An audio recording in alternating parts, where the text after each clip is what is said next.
ways to view the object. It's either you will view it from the sky, so you are going to draw a perspective that is a bird's eye view. So if you are going to view it ng level or line of sight of the observer is level to the ground line, you will use the worm's eye view. However, if it is along the line of sight of a certain person, we call it the man's eye view. If you will use the man's eye view, the ideal height of the observer is 6 feet above the ground. So that is intended for a one-story building. For a two-story, it's better to use 2 meters as the height of the horizon line, but that is where the vanishing points left and right are located. So in our discussion tonight, we will be using the man's eye view. Okay. So the scale of the perspective is 1:50. That is the ideal. In fact, I'm going to draw here 1:50. So that is why, if you are going to draw it manually, you will be required to have a Manila paper. So it's almost same size board. And then at the center, or it's almost at the center, you are going to paste there a cartolina that is where the drawing or the perspective will be shown. So the rest will be vanishing points, left and right, and then the location, the station points, and then the picture plane line. So all projections will be drawn sa cartolina, sa Manila paper. However, ang katong drawing na yun, pilit na to will be in cartolina. Okay? So take note, we will use 1:50. Now, by the way, when you view an object, we are going to consider a reference vertical line. So, reference vertical line for beginners are usually,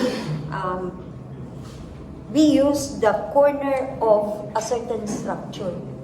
But when we make the drawing, it's always we will show the front and the right side or the front and the left side. So, dili na siya nga rear and left or rear and right. Hindi na siya pwede. So, it should be the front and left. Now, ang ruling, since we want to emphasize the front elevation or the front of your building, so the front side will have the kanang lesser slope, while kato siyang right side or left side will have the steeper angle. So total angle will be, interior angle will be 90 degrees. Okay. So first step, you establish the reference horizontal line, RHL. So RHL will be located at the bottom.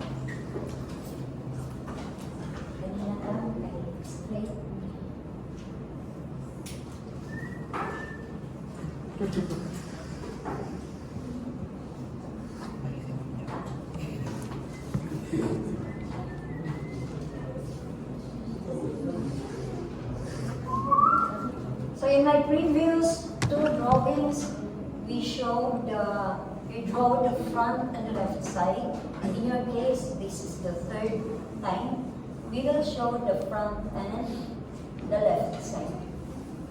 So front and right side. Before we show the front and the left side. So this time it will be the front here and the right side. So that will be the drawing. So approximately, if the front and the right side will be drawn, mag-approximate for the location of our reference vertical line or station point. Approximate.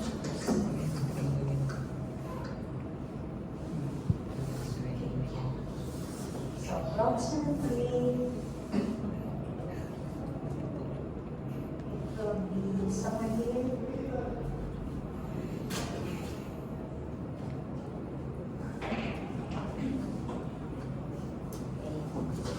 So we call this line as the reference horizontal line, RHL.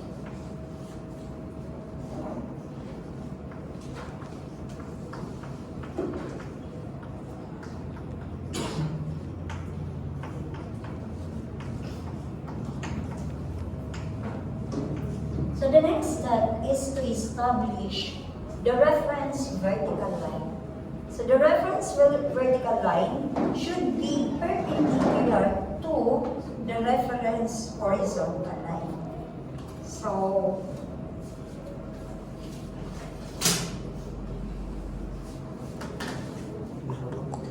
dapat it should be perpendicular .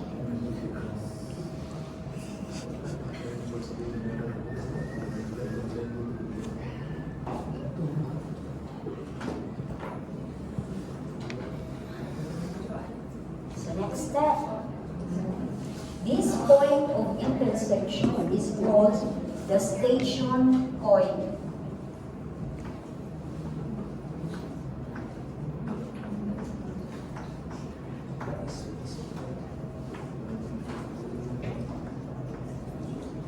That's it.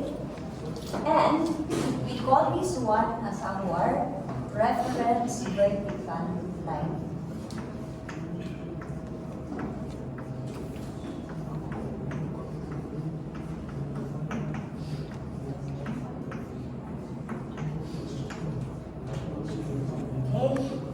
So next step, we will establish the picture plane line. So the picture plane line is 24 meters above the reference horizontal line. So if you're going to use a scale of 1:50, so therefore I'm gonna have here 48 at 24 meters. That is the 24.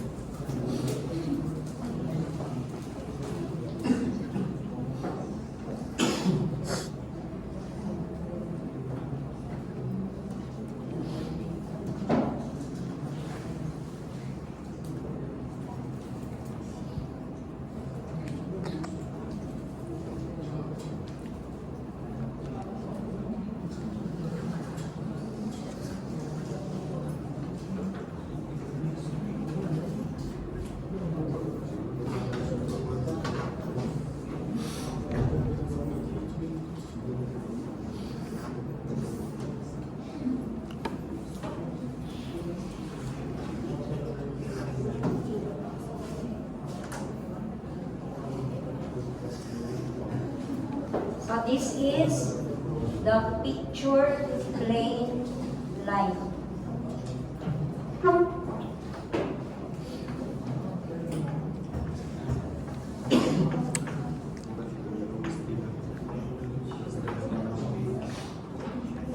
Okay, and this is 24 meters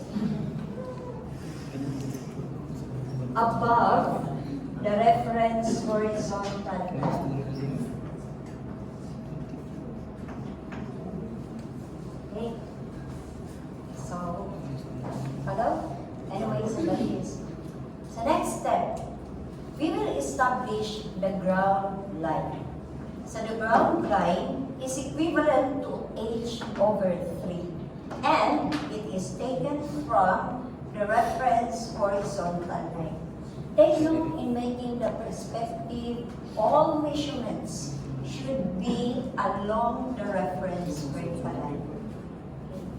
So 24 divided by 3, so that is equivalent to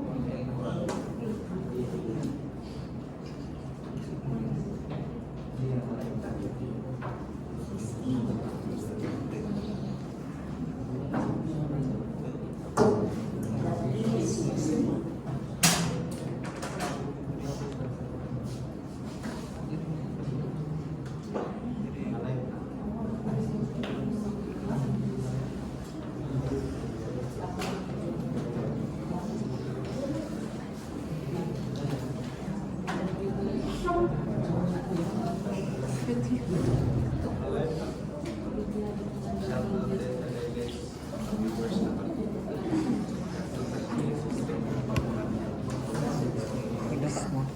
Ala.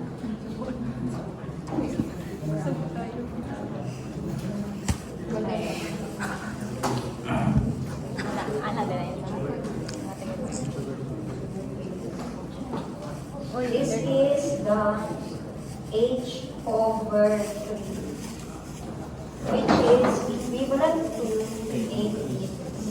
So this line is called the ground line.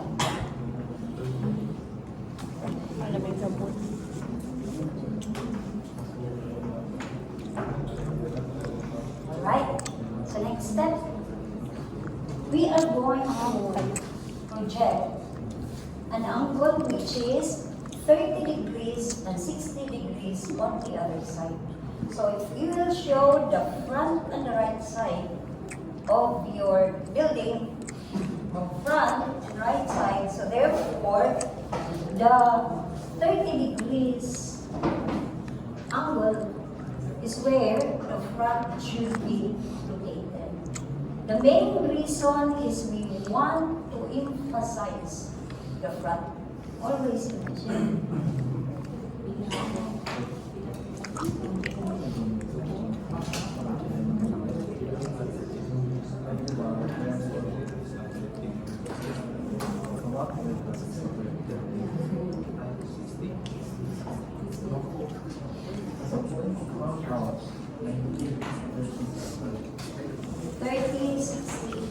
And extend that 30 degrees to the picture plane line.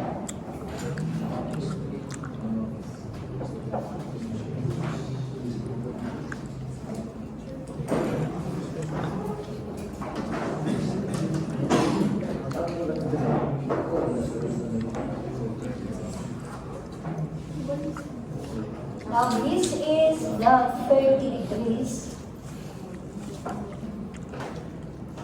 And the other one is 60 degrees. So total interior angle is 90.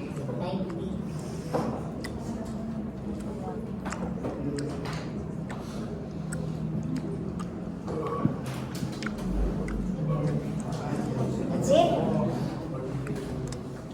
Okay, next, you are going to establish the horizon line. The horizon line is where the vanishing points left and right are located.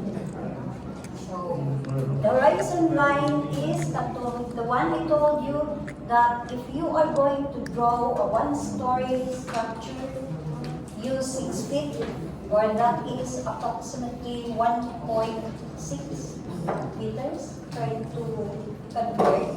Or you can use 2 meters if it is a 2-story building. You know what? I have tried using 6 feet. That 2-story is not good to look at. Not good. So that is why I adjusted it to 2 meters. However, if you want to use the bird's eye view, sometimes our horizon line will be level sa picture plane line, or maybe it is above the picture plane line, kung area na yung view or bird's eye.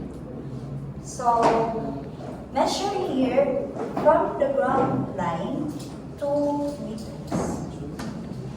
So, 2 meters is equivalent to 4.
2 meters above the ground line.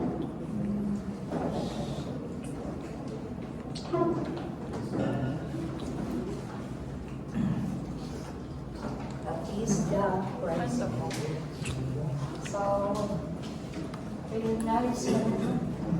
right, we have established the horizon line, the ground line, the RHL and the PPL, the reference vertical line, and we have the station point. Next, we want to know the location of the vanishing point. So why is it necessary to have that vanishing point?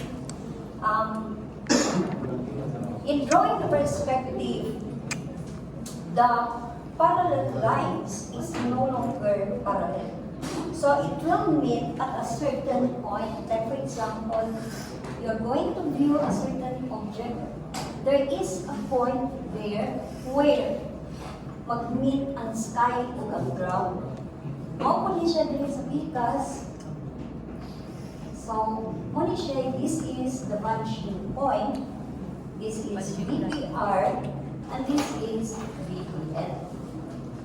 So, if you are going to draw what is the structure, roughly,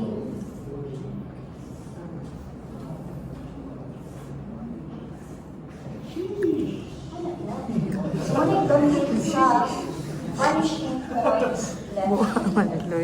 So, we are going to establish that one.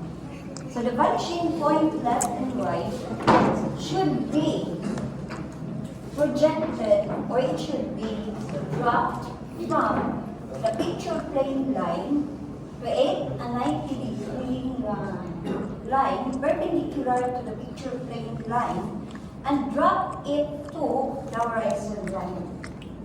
So you call this one vanishing point left. Kana drop from na call this vanishing point left. Hindi masigo.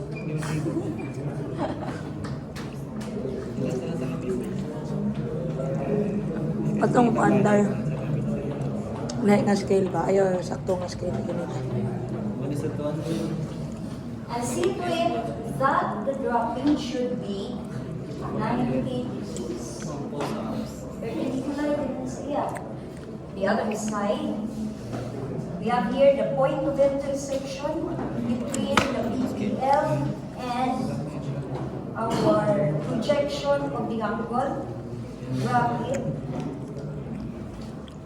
This is now our vanishing point right.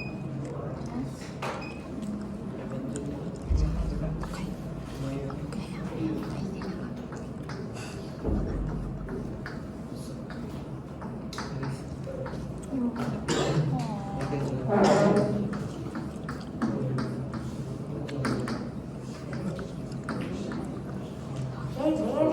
So you have here the initial idea that the ground and the sky will meet at this point. So that is why if you're going to use SketchUp, actually the result of SketchUp is not a perspective. I spent like drawing na ang result sa SketchUp. Para kuha ka eksakto nga drawing using CAD. Na perspective yun. So SketchUp, okay na lang. Pero, I spent like drawing is yet. Pero pinaka-best is you're going to draw it manually. Okay, that's it. Okay, so next step, you are going to draw the floor plan where the corner of our building will be located at the intersection of the RVL and the PPL. So, is there somebody who has a floor plan?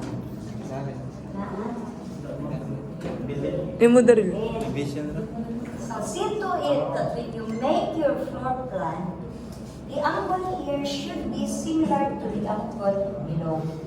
So if it is 30 degrees below, at the left, it should be also 30 degrees here on the left. Ay, ko na. Sira ka na. I will erase this one. Anyway, you have Wala pa, ma'am.